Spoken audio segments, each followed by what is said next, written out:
Prepositions में देखिए आज हमें क्या सीखना है, किस तरीके के क्वेश्चंस को हम सीखेंगे, इस पर आते हैं। एक मिनट देखिए, यहाँ पर हमारे पास कुछ सिचुएशंस होंगी जिनमें हमें प्रेपोजिशंस यूज करनी है। ठीक है, जैसे आप देख रहे हैं आपके सामने दो एग्जांपल्स हैं। घुमा फिरा के दोनों एग्जांपल्स का मीनिंग सेम है। दोनों एग्जांपल्स में जो हम कहना बोलना बताना चाह रहे हैं वो बात एक ही है, लेकिन हमें इनमें ना प्रेपोजिशंस का यूज करना है। तो एक बार सभी लोग चलिए, सबसे पहला क्वेश्चन हमने लिखा है बच्चों, they supplied weapons dash the terrorist. They supplied the terrorist dash weapons. इसमें जो ध्यान देने वाला वर्ड है वो है ये हमारी सप्लाई वर्ब।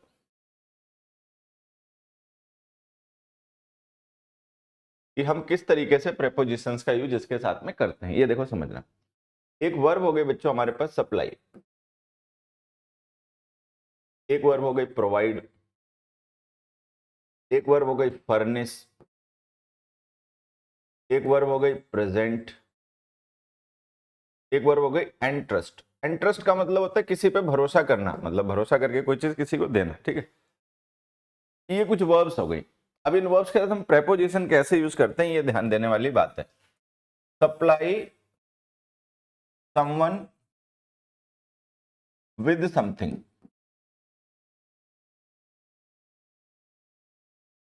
ठीक है, एक मिनट।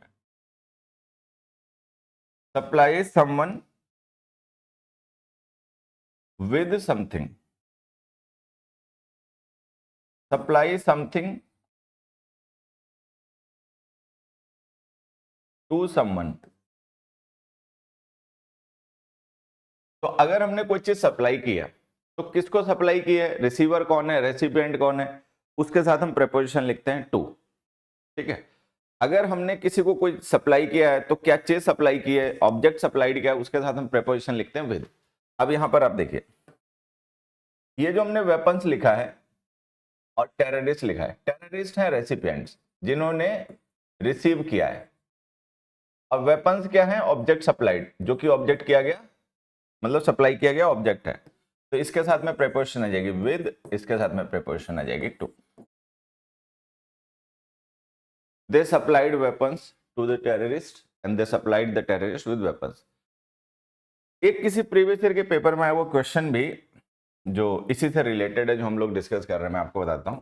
एक क्वेश्चन देखिए, हमने किसी से कहा कि भाई कि ये जो मनी है इसको हम आपके पड़ोसी के मतलब भरोसे नहीं छोड़ सकते। इंटरेस्ट करना मतलब किसी में ट्रस्ट शो करना, ट्रस्ट नाउन होता है, इंटरेस्ट लिख देने से ना वर्ब बन जाता है। तो इंटरेस्ट का मतलब किसी में भरोसा शो करके कोई चीज उसको देना। अब ये जो नेबर है, आप ध्यान से देखो, ये क्या है, रेसिपिएंट है।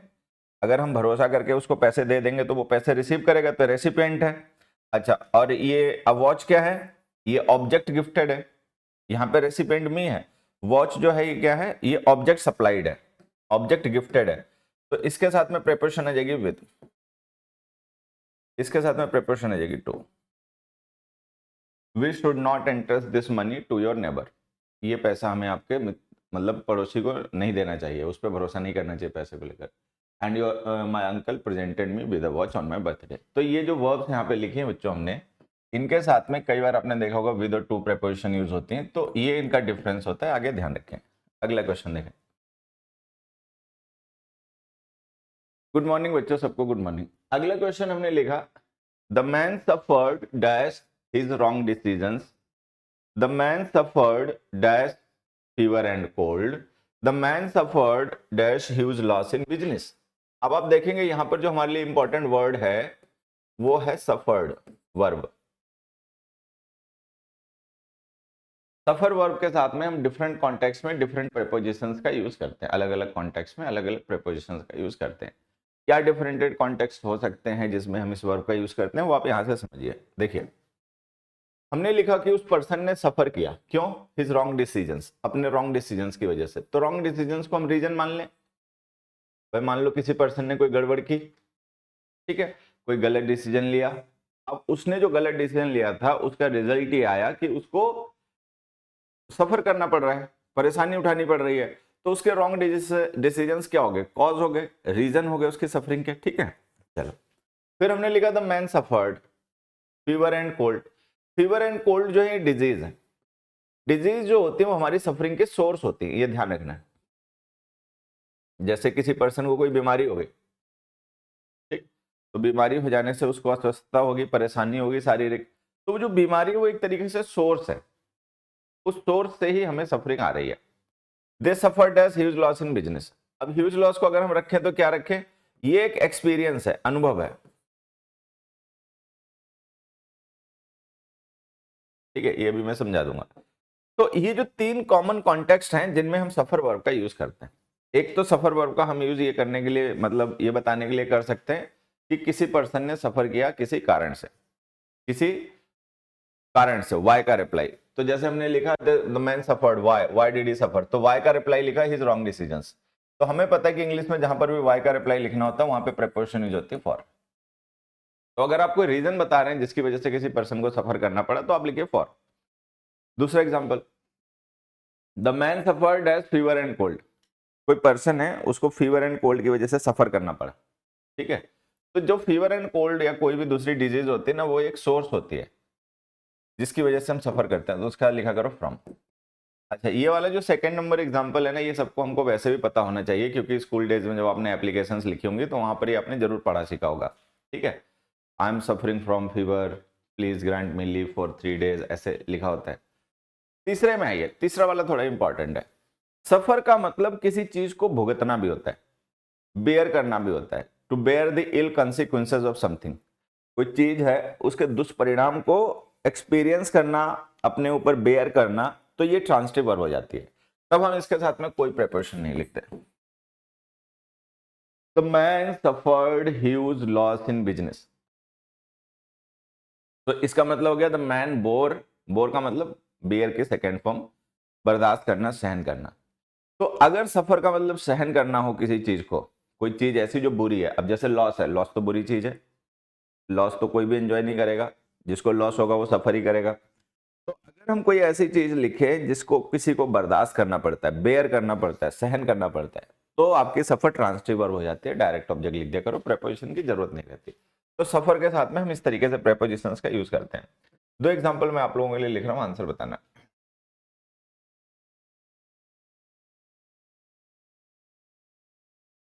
ही, अब देखो जैसे हमने सबसे पहले लिखा ना, he suffered that much humiliation there.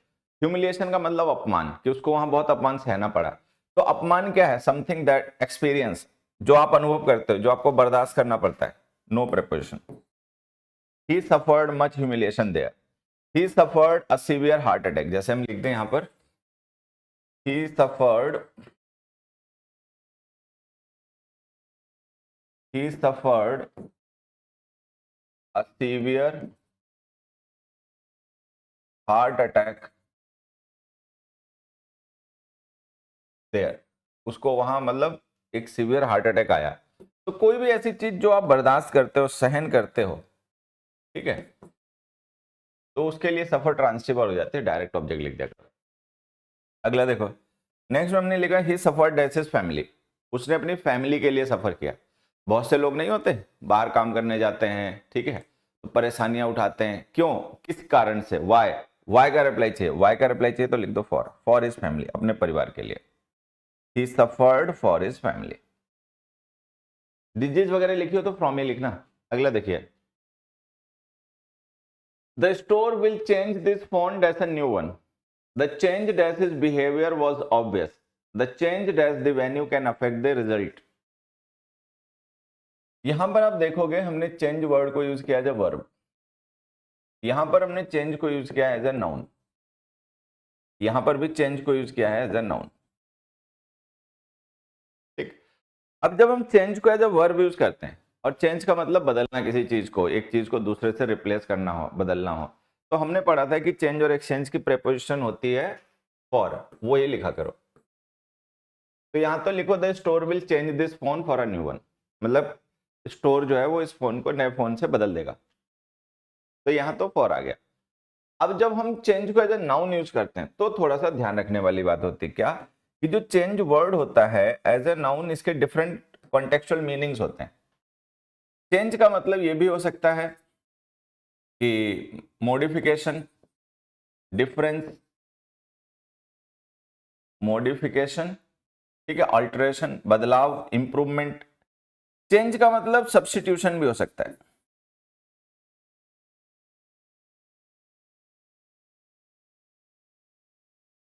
अब ये दोनों का अंतर हमें समझना है। चेंज का मतलब एक तो हो गया कि किसी चीज के अंदर कोई बदलाव हो जाना, ठीक है, मॉडिफिकेशन हो जाना। चेंज का मतलब किसी एक चीज को दूसरे से बदल देना भी होता है, सब्स्टिट्यूशन। जैसे मुंबई इंडियंस ने अपना कैप्टन बदल दिया, पहले रोहित शर्मा था, अभी उन्होंने पांड्या को बना दिया, तो ये भी एक चेंज है, ठीक है। कोई टीम है, मैच खेल रही, मैच में उसने अपनी स्ट्रेटजी में चेंज कर दिया, बैटिंग ऑर्डर में चेंज कर दिया। बैटिंग ऑर्डर में चेंज कर दिया का मतलब जो बॉट पहले खेलता था उसको बाद में खिला दिया, बाद वाले को पहले खिला दिया। तो चेंज का मतलब दो चीजें, या तो मॉडिफिकेशन या फिर सब्स्टिट्यूशन। अब अगर चेंज का मतलब हो किसी चीज में आया हुआ कोई बदलाव, ठीक है, तो इसके साथ में प्रेपोजिशन लिखा करो इन, कि चेंज किस में आया।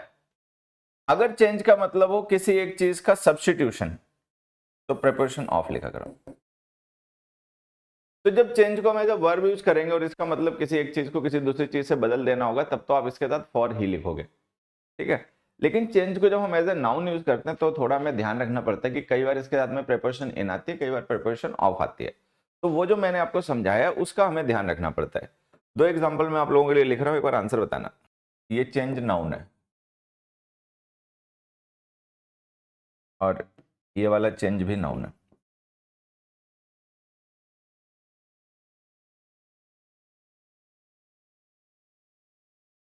अब हम कह रहे हैं कि the change dash the weather, तो वेदर में बदलाव, जैसे वेदर था गर्म, फिर हो गया सर्द, फिर हवा चलने लग गई, फिर धूप आ गई, तो मॉडिफिकेशन यहाँ पे मतलब है। तो लिखो, सॉरी इन लिखना था, ऑफ लिख दिया।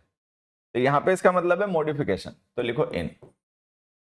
The change in the weather was quite unexpected. दूसरे में आ जाओ। Some senior teachers insisted on the change dash the principal. अब कुछ सीनियर टीचर्स हैं, उन्होंने इस बात पे इंसिस्ट किया कि वो जो प्रिंसिपल है इसको बदला जाए, सब्स्टिट्यूशन। प्रिंसिपल के अंदर वो बदलाव नहीं करवाना चाह रहे हैं, ठीक है, उन्होंने इस बात को इंसिस्ट किया होगा कि जो प्रिंसिपल है इसको बदल दिया जाए, ठीक है। तो सब्स्टिट्यूशन की बात हो रही, तो ऑफ। अगला, ये हम पहले भी पढ़ चुके हैं बच्चों, ठीक है, मैं ऐसे आपको इसका आंसर बता देता हूँ। देखो, ये वॉज जो हमने लिखी ना, ये लिंकिंग वर्ब है। मैरिड जो है ये हमारा पास्ट पार्टिसिपल एडजेक्टिव है। यहाँ पर हैज जो है वो हेल्पिंग वर्ब है। मैरिड हमारी मेन वर्ब है।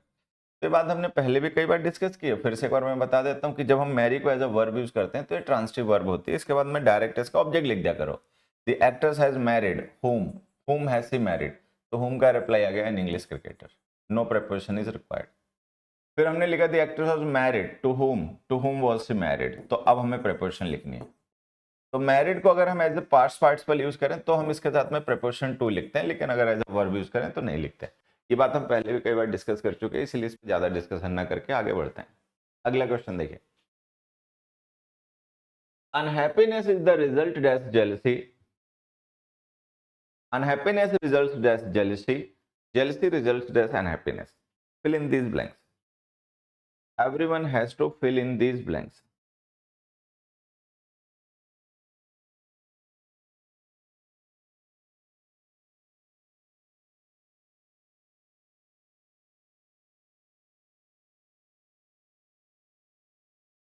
देखो, ये जो रिजल्ट वर्ड है ना बच्चे, ये वर्ब है। ये जो रिजल्ट वर्ड है ये भी वर्ब है। ये जो रिजल्ट है ये नाउन है। अब देखो, unhappiness is the result, whose result, तो यहाँ पे हमें किसका रिप्लाई चाहिए, हुज का। हमने कहा अनहैप्पीनेस रिजल्ट है, तो भाई किस चीज का रिजल्ट है, तो हुज का रिप्लाई चाहिए। तो हुज का रिप्लाई जहां भी इंग्लिश में चाहिए होता है हम प्रिपोजिशन क्या लिखते हैं, ऑफ, तो यहाँ लिख दो ऑफ। तो ये तो हो गई एक बात जो आप ध्यान रखोगे कि रिजल्ट को अगर हम एज ए नाउन यूज करेंगे तो हम इसके साथ में प्रेपोजिशन लिखेंगे ऑफ, द रिजल्ट ऑफ, ठीक है। अब अनहैप्पीनेस को अगर हम रिजल्ट को एज ए वर्ब यूज करें, तो जब हम रिजल्ट को एज अ वर्ब यूज करते हैं तो हमें ये देखना पड़ता है कि इसके बाद में लिखा गया नाउन जो है वो क्या है। क्या है का मतलब ऐसे समझना, जैसे हम अनहैप्पीनेस और जेलसी को रिलेट कर रहे हैं, तो अनहैप्पीनेस और जेलसी में अगर हम देखें तो जो जेलसी है ना ये कॉज है, अनहैप्पीनेस जो है वो रिजल्ट है।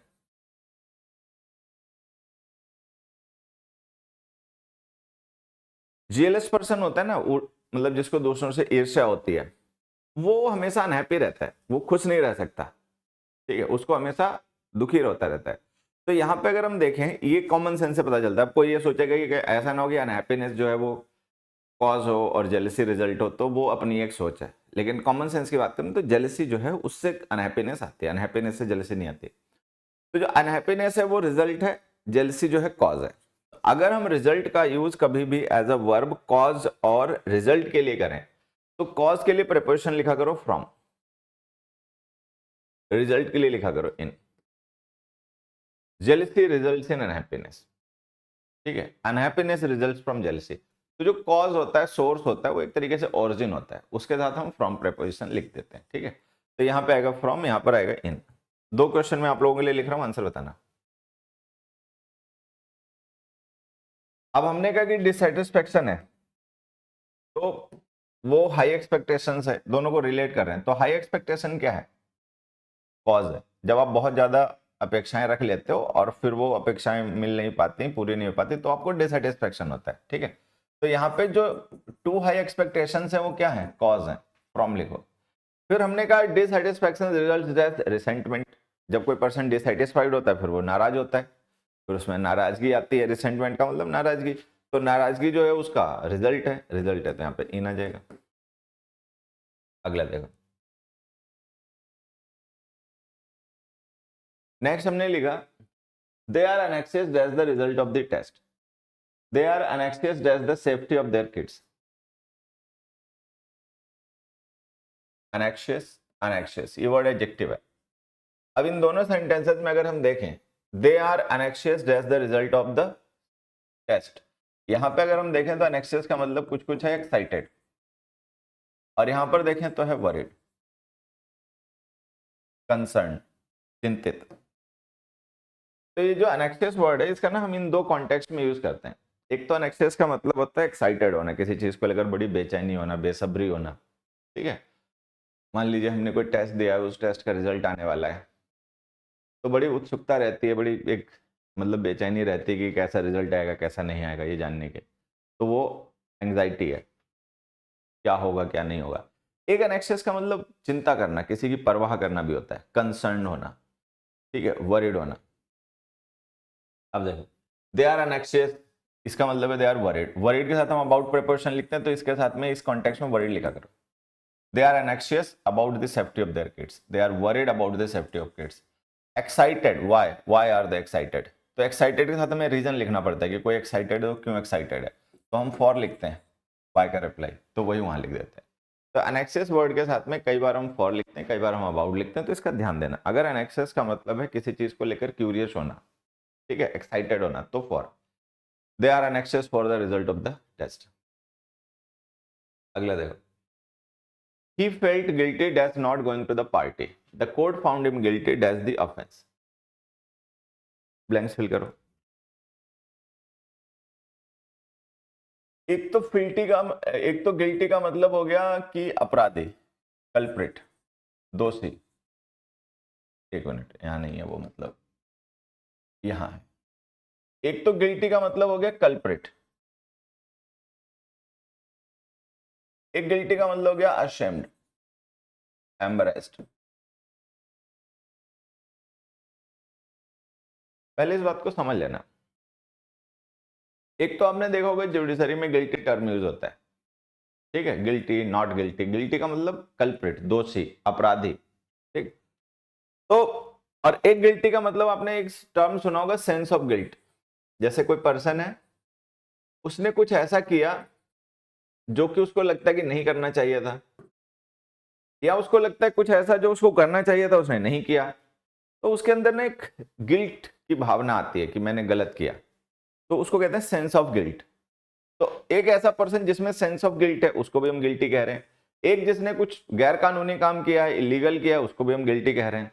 तो अब हमें समझना ये जो है कि अगर गिल्टी का मतलब है अशेम्ड या एम्बेरेस्ड, तो इसके साथ में लिखा करो about.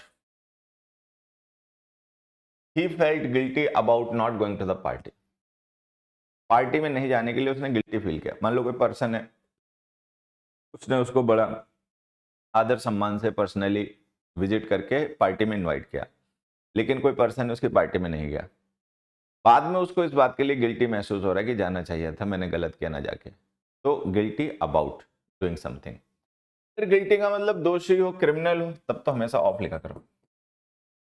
The court found him guilty of the offence, the court found him guilty of the murder, the court found him guilty of the theft, ऐसे।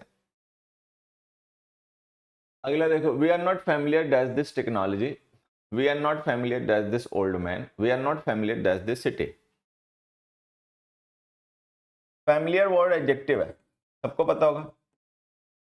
फैमिलियर का मतलब परिचित होता है।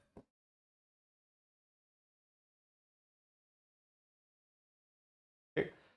अब यहां पर हम फैमिलियर वर्ड का यूज करते हैं दो कॉमन कॉन्टेक्स्ट में। एक तो फैमिलियर का मतलब होता है अक्वेंटेंस, जान परिचय। जैसे यहाँ पे हमने लिखा we are not familiar dash this old man, तो यहाँ पे फैमिलियर का मतलब अगर हम देखें तो क्या होगा, अक्वेंटेंस। यहाँ पे फैमिलियर का मतलब क्या होगा, अक्वेंटेंस।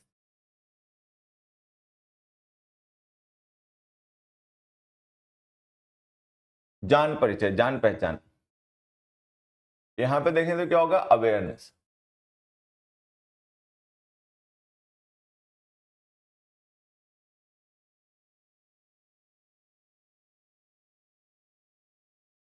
तो जो फैमिलियर वर्ड होता है, फैमिलियर का एक तो मतलब होता है कि किसी से जान परिचय होना, जान पहचान होना। दूसरा फैमिलियर का मतलब होता है किसी चीज के बारे में अवेयरनेस होना, उसका ज्ञान होना। दो सेंस में हम फैमिलियर का यूज करते हैं। अगर फैमिलियर का मतलब हो किसी चीज के विषय में जानकारी होना, तो लिखा करो preparation with. I am not familiar with this machine, I am not familiar with this technology. ठीक है, कि मतलब इस टेक्नोलॉजी को लेकर मैं परिचित नहीं हूँ, मतलब अवेयरनेस नहीं है, ज्ञान नहीं है। ठीक, अगर फैमिलियर का मतलब किसी पर्सन के साथ में जान पहचान होना हो, नोन होना हो, तो जैसे हम नोन के साथ प्रिपरेशन टू लिखते हैं, वैसे फैमिलियर के साथ भी लिखा करो। We are not familiar to this old man.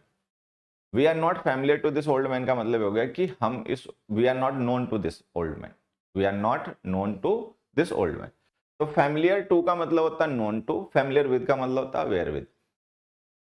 अब दूसरे एग्जाम्पल में आ जाओ। इसमें हमें लिखना है कि हम क्या प्रेपोजिशन लिखें। अब हमने पढ़ लिया कि फैमिली के साथ है तो टू आता है, विद आता है डिफरेंट कॉन्टेक्स्ट में, कब विद आता है कब टू आता है, हमने वो भी पढ़ लिया है ना। अब बताओ इसमें क्या लिखें।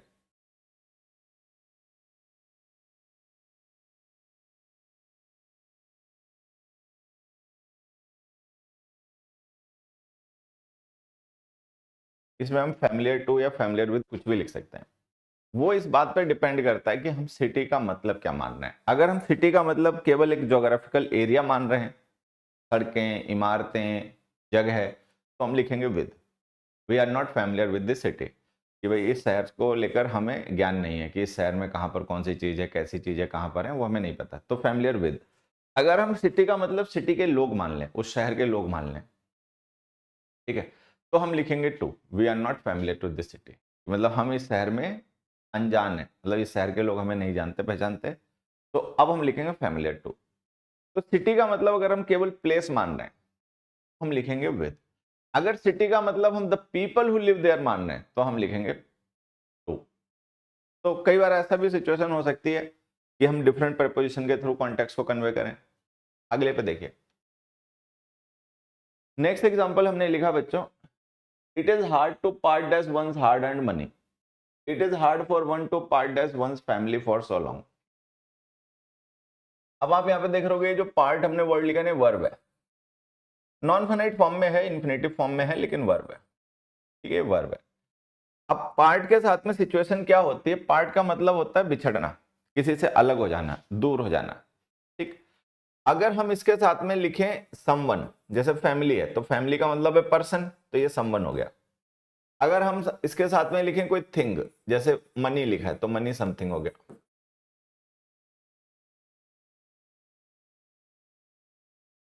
ठीक है, तो समवन के साथ में लिखा करो फ्रॉम, इमोशनल डिटैचमेंट शो करने के लिए, part from someone, part with something. Part with का मतलब किसी चीज से बिछड़ जाना, दूर हो जाना, किसी चीज का खो जाना। एक एग्जांपल जैसे मैं आपको समझा देता हूँ। Parted with his luggage on the train, कि ट्रेन पर उसका सामान छूट गया। पार्ट विद हो गया अपने लगेज से, मतलब उसका सामान किसी दूसरी ट्रेन में चला गया, वो कहीं और रह गया, या वो उतर गया, उसका सामान ट्रेन में रह गया, जो भी हुआ, ये कोई चुरा ले गया सामान। तो part with something, part from someone, ये ध्यान रखना। पार्ट का मतलब होता है दूर हो जाना, बिछड़ जाना। अगला देखो, he did not partake as the debate, he did not partake as the profit। यहां पर आप देखोगे हमने एक वर्ब यूज किया पार्टेक। पार्टेक ना बच्चे वर्ब है। पार्टेक वर्ब के साथ में जो हमें प्रेपोजिशन यूज करनी होती है वो ध्यान रखना बहुत आसान हो जाता है अगर हम ये ध्यान रख पाए कि पार्टेक वर्ब का मतलब क्या होता है। तो देखो, पार्टेक वर्ब का मतलब होता है बच्चे टेक पार्ट। इसका मीनिंग याद रखना भी आसान है, मुश्किल तो बिल्कुल भी नहीं है। पार्टेक वर्ब का मतलब होता है टेक पार्ट।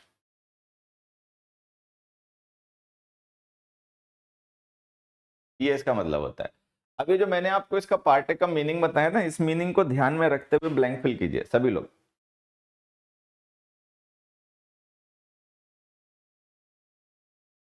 ये जो पार्टेक का मैंने आपको मीनिंग बताया बच्चों, इस मीनिंग को ध्यान में रखते हुए ब्लैंक फिल कीजिए कि पार्टेक का मतलब टेक पार्ट होता है। तो जहां पे वर्ब पार्टेक लिखी हो ना, आप वहां पे टेक पार्ट मान लो।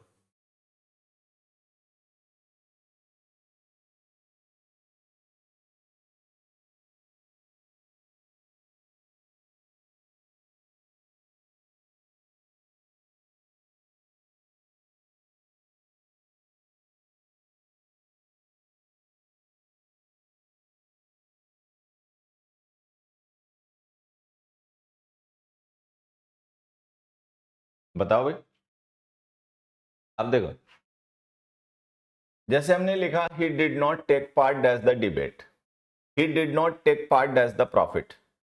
ठीक। तो जब आप पार्टेक की जगह टेक पार्ट लिखोगे तो आपको अपने आप समझ में आएगा प्रीपोजिशन क्या लिखनी है। नहीं तो मैं बता देता हूं। देखो, पार्टेक वर्ब को जब हम यूज करते हैं किसी सेंटेंस में तो कॉन्टेक्चुअली इसके दो मीनिंग हो सकते हैं।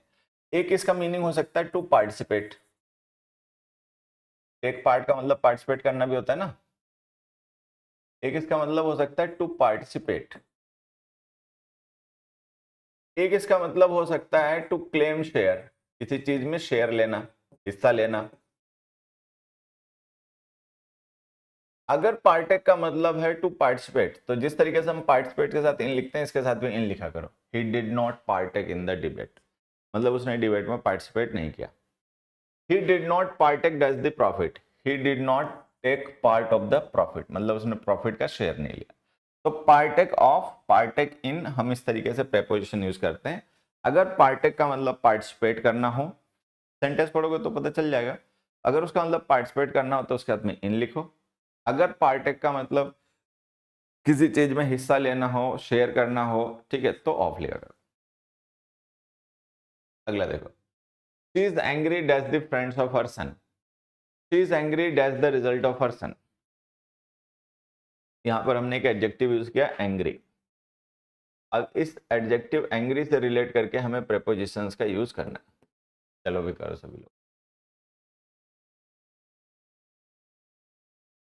Angry, annoyed, vexed, exasperated, disgusted। देखो, ये कुछ वर्ड्स मैंने लिखे बच्चों, ये प्रेपोजिशंस हैं, सॉरी, ये एडजेक्टिव्स हैं। इनके मीनिंग लगभग सेम है। इनके साथ में हम प्रेपोजिशन कैसे लिखते हैं ये आप समझें। Angry with someone,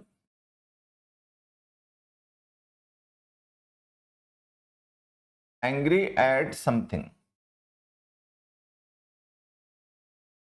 annoyed with someone, annoyed at something. तो ये जो वर्ड्स हमने लिखे हैं, ठीक, इनके मीनिंग सेम है, एडजेक्टिव्स हैं ये सारे, और इनके साथ में हम प्रेपोजिशन ऐसे यूज करते हैं, disgusted with someone, disgusted at something.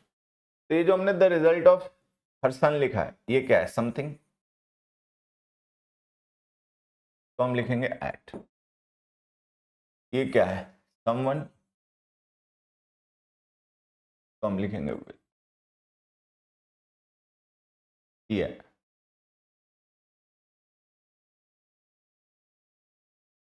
She is annoyed dash the delay.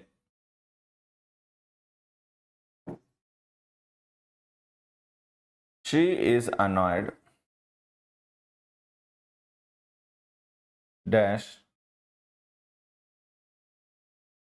the management. Blank spell करो.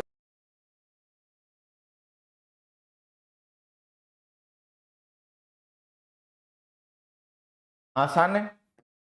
Delay is something at. Management का मतलब पीपल. मैनेजमेंट कोई थिंग नहीं होती. मैनेजमेंट का मतलब लोग, पीपल विद.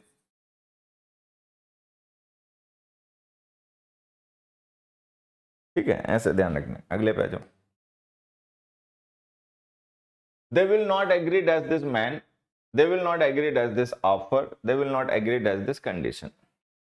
देखिए, यहां पर हमें क्या करना है कि हमने एक वर्ड लिखा है एग्री. एग्री वर्ब है. यहां भी ये वर्ब है और यहां भी ये वर्ब है. ठीक. अब समझना है क्या है, देखो यहां पर agree, assent, concur, dissent, disagree. ये 5 वर्ड मैंने लिखे बच्चों. इनमें से पहले 3 वर्ड्स जो हैं वो सिनोनिम्स हैं. बाद के 2 वर्ड जो हैं वो पहले वाले 3 वर्ड्स के एंटोनिम्स हैं. मतलब डिसेंट और डिसएग्री का मतलब है असहमत होना. एग्री है, सेंट है, कनकर है, इनका मतलब है सहमत होना. इनके साथ हम प्रेपोजिशन कैसे यूज करते हैं वो जरा समझना. Agree with someone. एग्री का मतलब है with someone. Agree with someone. Agree to something. Agree on some matter और इशू.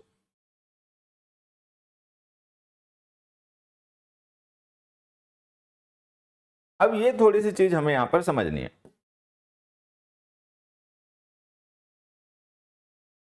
ठीक है, ये आपको थोड़ी सी बात यहां पर समझनी है. एग्री विद समवन का मतलब, थोड़ा जो मैं बोल रहा हूं ना उसको भी ध्यान से सुनना. केवल उतने को रटने से काम नहीं चलेगा. यहां पर एग्री विद समवन का मतलब होता है कि जैसे कोई पर्सन है, उसकी और हमारी जो सोच है, उसका और जो हमारा ओपिनियन है वो सेम हो, तो हम कहेंगे we agree with each other. भाई उसको भी मूवीज पसंद है, मुझे भी पसंद है, we agree with each other. वो भी चाहता हो कि लाइट्स बंद हो जाए, मैं भी चाहता हूँ लाइट्स बंद हो जाए, तो we agree with each other. तो if we share same opinion with somebody else, तो हम विद प्रपोजिशन का यूज करते हैं. एग्री टू जो है वो एक तरीके से एक फ्रेजल वर्ब है. एग्री टू करना मतलब किसी चीज को एक्सेप्ट करना. एग्री टू कर लेना मतलब, तो ये आपको बात यहाँ पे ध्यान रखनी कि जो हम एग्री टू लिखते हैं ना बच्चे, इसका मतलब एक्चुअली होता है एक्सेप्ट करना. To accept. He will not agree to this offers. ऐसे.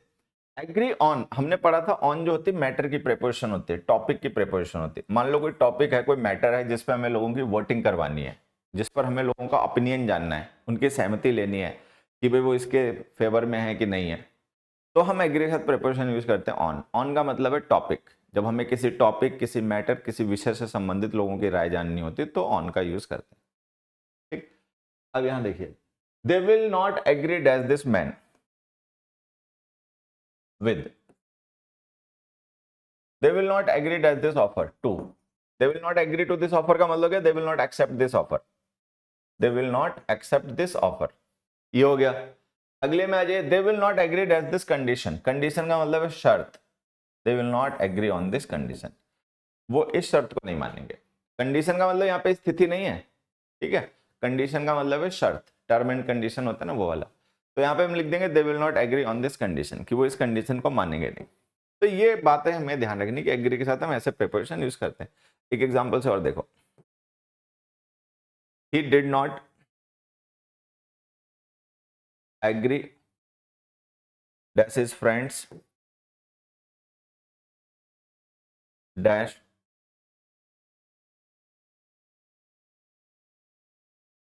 That decision. ठीक है, no sensible person will agree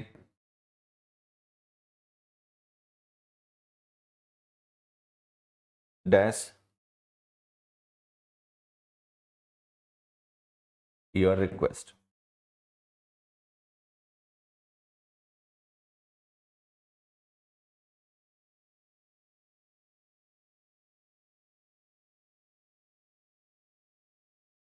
बताओ, ब्लैंक्स फिल करें सभी लोग। He did not agree with his friend at the decision. He did not agree with his friend. What was the matter? What was the topic जिस पे agree होना था? Decision, on that decision. मान लो किन्हीं लोगों ने कोई डिसीजन लिया, तो कोई पर्सन है उन लोगों के साथ में एग्री नहीं कर रहा उस डिसीजन को लेकर, तो agree with someone on something. अच्छा, no sensible person will agree dash your request to accept. No sensible person will accept your request. कोई भी सेंसिबल पर्सन तुम्हारी रिक्वेस्ट को एक्सेप्ट नहीं करेगा।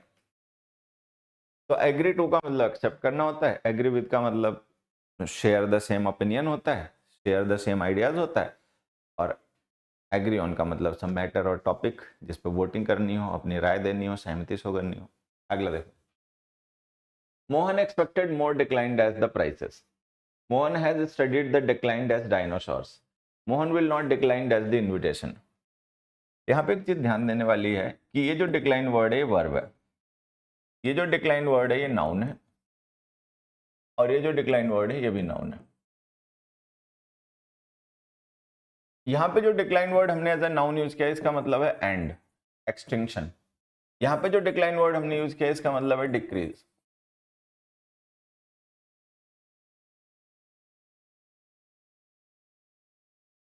ये भी ध्यान देने वाली बात है कि डिक्लाइन का मतलब एक तो होता है किसी चीज में कमी आना, ठीक है, जैसे टेम्परेचर, ठीक।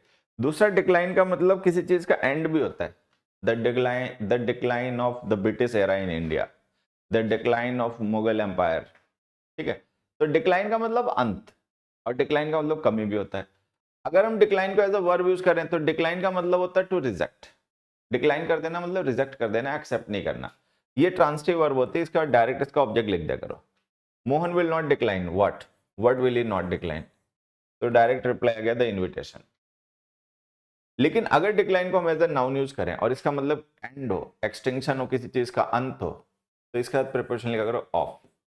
Mohan has studied the decline, whose decline, whose का रिप्लाई चाहिए, तो हमने पढ़ा इंग्लिश में जहां में हुज के रिप्लाई की जरूरत पड़ती है वहां या तो हम पजेसिव केस यूज करते हैं या ऑफ प्रिपोजिशन यूज करते हैं। तो यहाँ पे लिखो of the decline of dinosaurs, dinosaurs का अंत, कि डायनासोर्स कैसे खत्म हुए।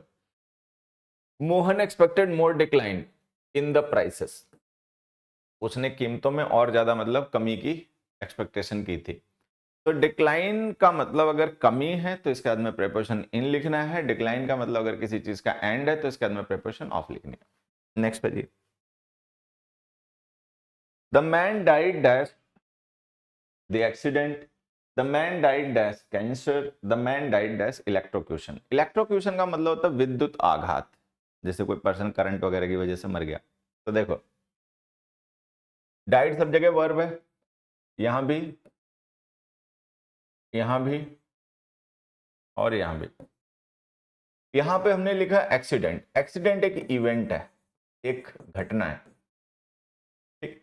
यहां पे लिखा कैंसर, कैंसर एक डिजीज है, ठीक है।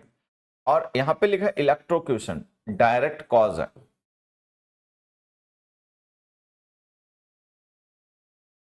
सबसे पहले ये डिफरेंस हमें समझ, एक्सीडेंट इवेंट है, उसमें कोई दिक्कत किसी को नहीं होनी चाहिए, सबको बात समझ में आ गई कि हाँ भाई एक्सीडेंट एक इवेंट है, ठीक। अब ये जो मैन डाइड डैश कैंसर लिखा है, the man died dash electrocution लिखा है, इन दोनों में समझना है बीमारियां कॉज होती हैं। बहुत बार कोई पर्सन होता है बीमारी की वजह से मर जाता है, मान लो किसी को डेंगू हो गया, सही इलाज नहीं हो पाया, सही टाइम पे ट्रीटमेंट नहीं हो पाया तो मर गया, ठीक है। लेकिन जो कैंसर है वो और इलेक्ट्रोक्यूशन, इसमें जमीन आसमान का अंतर है। इलेक्ट्रोक्यूशन डायरेक्ट कॉज है, डायरेक्ट कॉज का मतलब बिजली का आघात लगा और तुरंत ही आदमी उसकी वजह से मर गया। बीमारियां ठीक भी हो जाती हैं, उनका इलाज भी हो सकता है। तो ऐसा नहीं होता किसी को कैंसर हुआ और वो तुरंत मर गया, ऐसा तो नहीं होता। कैंसर धीरे धीरे बॉडी पे अपने इफेक्ट डालता है, हमारे सिस्टम को खराब करता है, ठीक है, फिर हमारी इम्यूनिटी खत्म हो जाती है, फिर रिकवरी नहीं हो पाती, तब आदमी मर जाता है। ठीक? तो जो डिजीज होती है वो डायरेक्ट कॉज नहीं होती, उनके इफेक्ट की वजह से आदमी मरता है। लेकिन जैसे कोई आदमी, उसको हार्ट अटैक आया और हार्ट अटैक की वजह से तुरंत मर गया, तो ये डायरेक्ट कॉज है। कोई आदमी किसी ऊंची बिल्डिंग से नीचे गिरा और उस गिरने की वजह से मर गया, तो ये डायरेक्ट कॉज है। तो जो डायरेक्ट कॉज होते हैं डेथ के, ठीक है, उनके साथ हम प्रेपोजिशन लिख देते हैं फ्रॉम। अदरवाइज डिजीज के साथ में प्रेपोजिशन यूज की जाती है ऑफ। ठीक है, ध्यान रखना। कोई पर्सन किसी इवेंट में मर गया तो हम प्रेपोजिशन लिखते हैं in. He died in the war, लड़ाई में मारा गया। He died in the riots, दंगों में मारा गया। He died in the fire, आग में मारा गया, आग लग गई मान लो कहीं पे, उसमें मर गया। ठीक है। He died in a plane crash, plane crash में मारा गया। तो कोई इवेंट अगर लिखा हुआ है तो उसके साथ तो आपको लिखना है in, died in a plane crash.